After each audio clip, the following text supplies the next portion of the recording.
Okay, guys, we're going to finish this project up with phase 3. This is phase 3, and all we're going to do here is add this text properly, save our work, and get out of here. So, I went over this today in class. I told you I'd be posting this into the directions, and the directions actually say add text strong using the font Erica 1, add a size of 200, and then add a gradient overlay effect that looks like this. So this is what your gradient editor will look like in Photopea. Let me show you how to do that. So if I get my text tool and I'm on my top layer, and it's not really that big a deal, but if I get my text tool and I look up here at my menu and I have Erica 1 selected already at a size of 133, well, if I didn't have that there, let's say I had, I don't know, Folks, the font called Folks at, let's go way less than 133, not 8.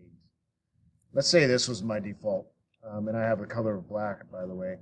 I can just type. I could use my type tool right now to get it started and then change the font after the fact. Also change the size after the fact. So I have a left side alignment. I'm just going to click here.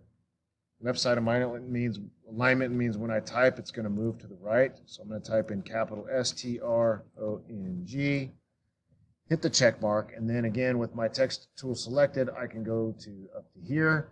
If I want to quickly find that Erica font, I just type in Erica 1 pops up. That's the one we want. You can see the font change down here. I need the size to be bigger, so it needs to be 200. 200, I hit enter, and then I get my move tool and I move it into place. You can see I have my strong layer up here. Now what we want to do is we want to create that gradient that looks like this one, almost like a laser beam or a lightsaber going across the top. It's sort of an 80s looking effect. And to do that, I'm going to go down to my effect or my layer style down here at the bottom of my layers window. Click on it and add a gradient overlay. Now you may have another overlay that pops up that's already been in there that you've used before. The one that I have is a black to white gradient. It's a linear gradient overlay, black being the bottom, white being the top. So we need to change that. What we're going to do is select this swatch here and change that white to black.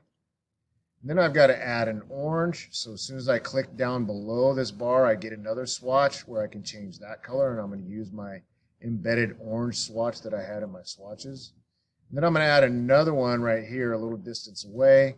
Again, making that the same exact orange. And then in the middle of that, we have a white sort of laser beam looking layer.